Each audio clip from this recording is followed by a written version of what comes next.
You can hear it right now, can't you? That 3-second symphony of corruption. Sheeeee-it. When Isiah Whitlock Jr. let that slide in The Wire, it wasn't just a line, fam. It was a whole mood. But let me tell you something. If that meme is all you know, you played yourself. The internet turned him into a bobblehead, but the industry knew they were looking at a Shakespearean assassin. You see a funny moment. I see a man who brought dignity to the dirtiest game in town.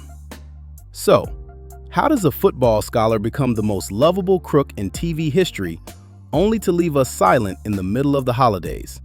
The truth is deeper than the GIF. Let's go back to where it all began. South Bend, Indiana, 1954.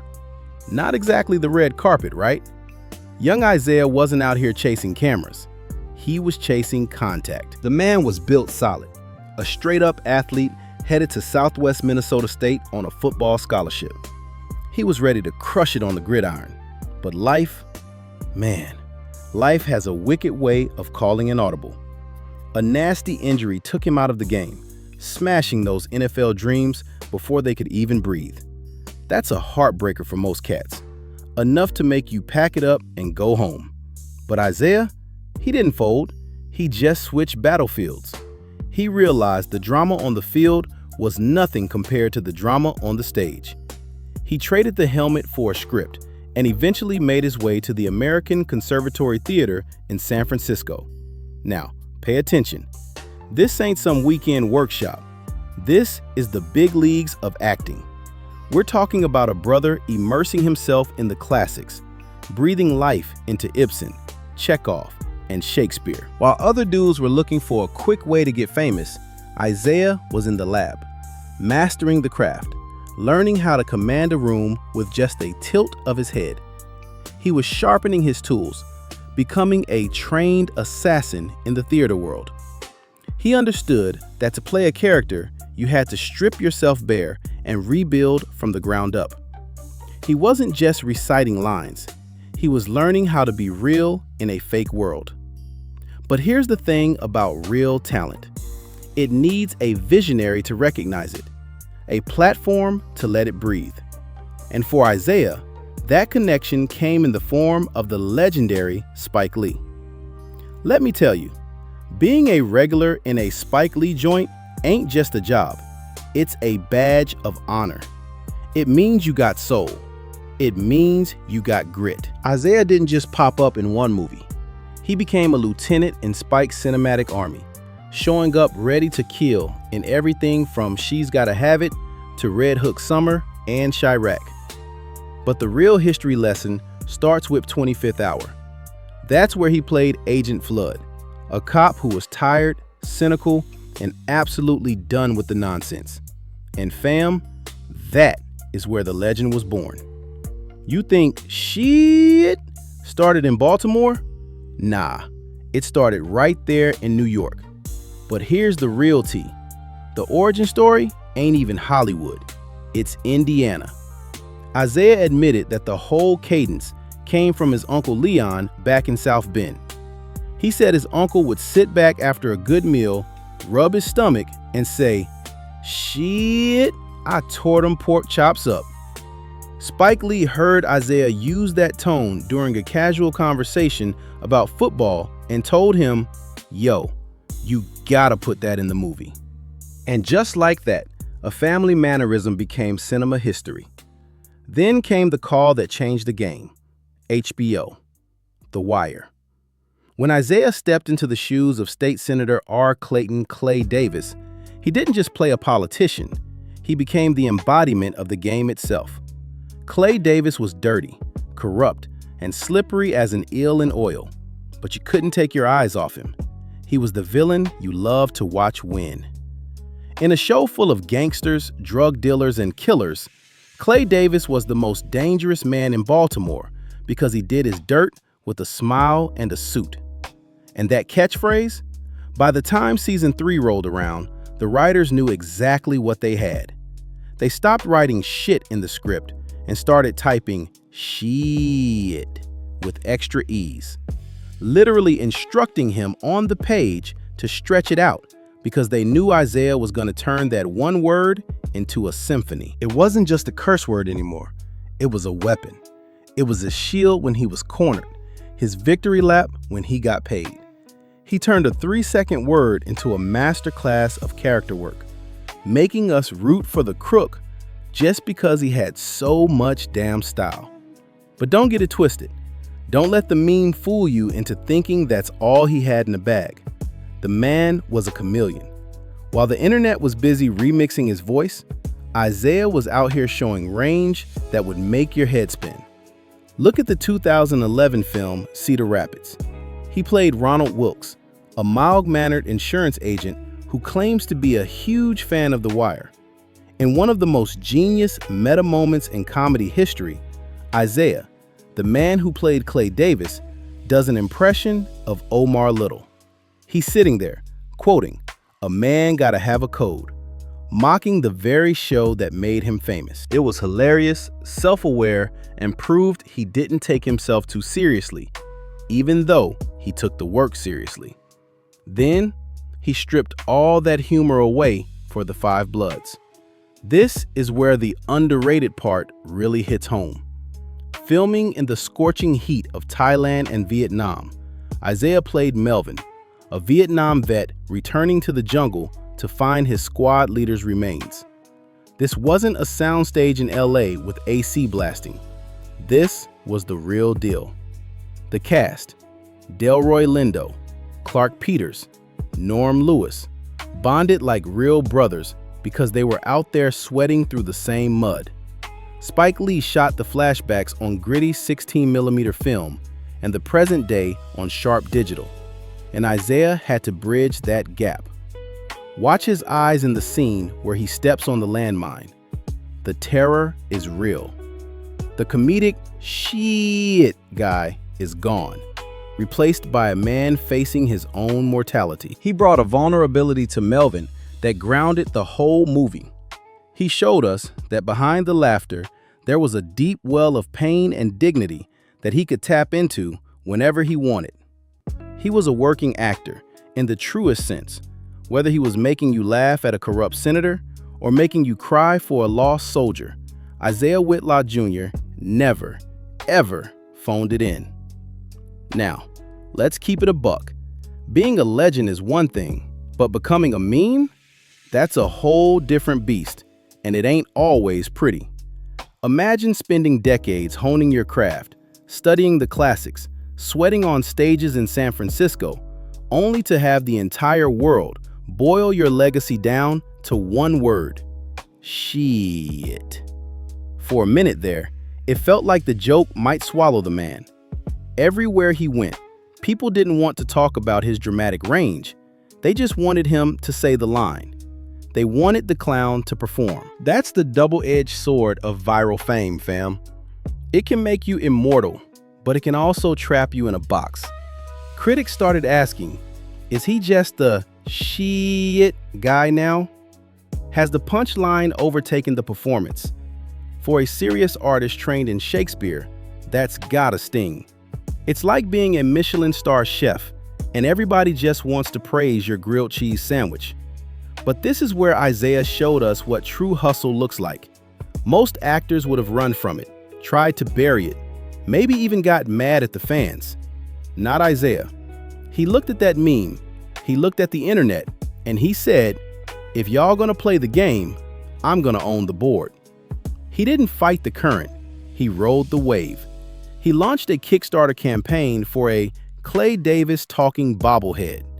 Yeah, you heard that right. A little plastic version of himself that says the line. And guess what? The internet lost its mind. He secured the bag, turning a potential caricature into a business, proving that he was just as smart as the politician he played on TV. He embraced the love, signed the bobbleheads, and laughed with us, not at us. Yet, even with the laughter, there was always that question lingering in the background. Do they really see me? It's the classic struggle of the black character actor. You bring the flavor, you bring the soul, you steal every scene you're in, but you rarely get the top billing. You rarely get the big awards. While the leads were taking home the Emmys, Isiah was out there grinding, putting in the work, often without the hardware to show for it. He beat the one-hit wonder allegations by simply being too good to ignore. He proved that you can be a meme and a maestro at the same time. He walked that tightrope with a swagger that said, "Yeah, I can say the line, but watch me act circles around your favorite lead actor while I do it." Fast forward to late December 2025.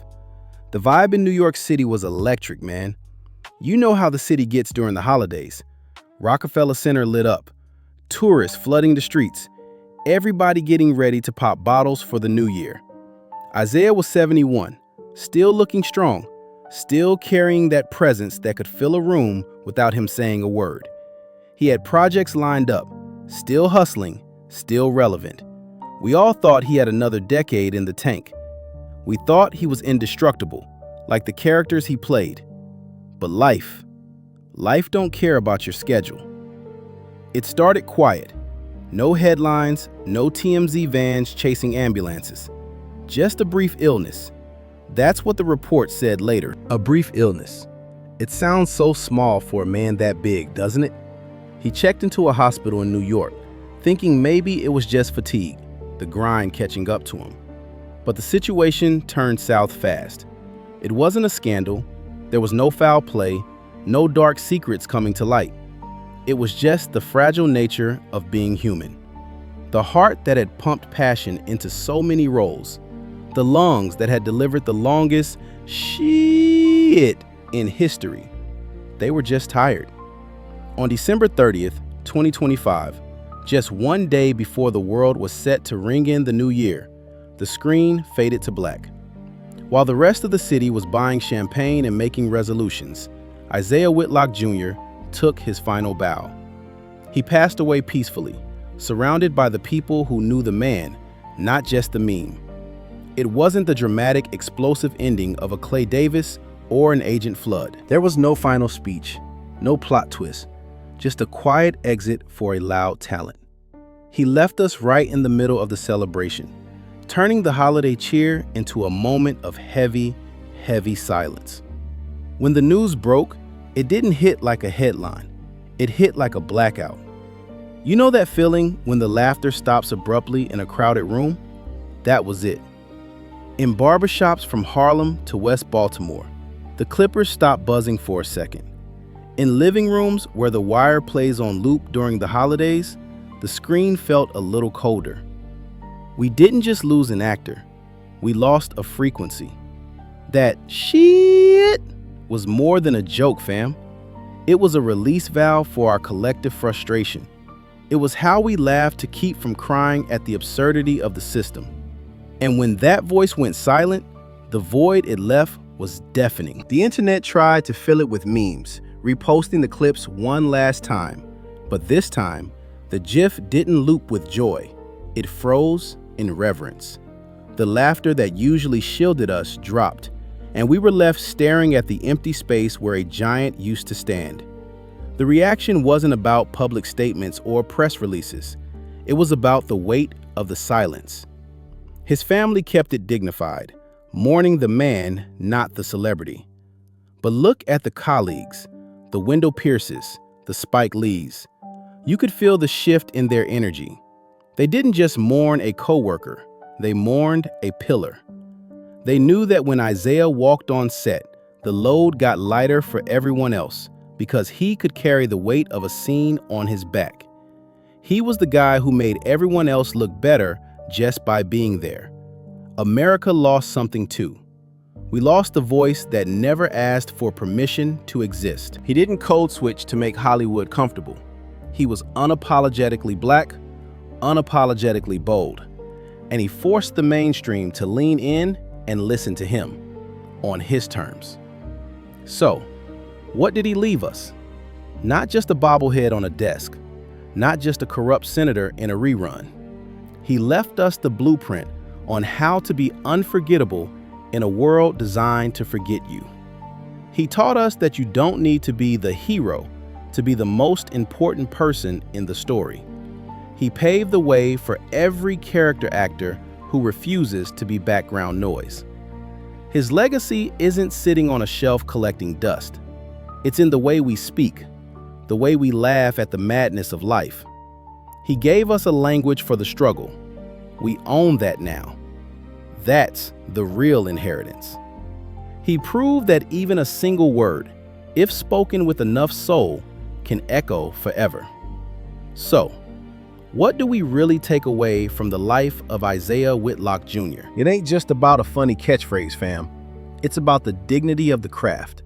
At 71 years young, he showed us that you can be a viral sensation and a serious artist at the same time, as long as you respect yourself and the work. He took the cards he was dealt, a football injury, a typecast role, an internet joke, and played a winning hand every single time. The world tried to reduce him to a 3-second soundbite, but he forced us to stop and watch the whole damn movie. He proved that there are no small parts, only small actors, and he was a giant among men. Now that the curtain has closed, I gotta ask you a question that sits heavy on my chest. Who is going to carry that weight now? Who has the charm, the gravitas, and the audacity to make us fall in love with the villain? I don't think we'll see another one like him for a long, long time. So tonight, do me a solid. Don't just post the meme. Go watch the 5 Bloods. Watch the eyes, not just the mouth. See the soul he put into every frame. Rest in power to the senator, the agent, the legend. You played the game, Isiah, and you won. Tell me, outside of Clay Davis, which role of his made you a believer? Let's keep his name buzzing in the comments. Peace.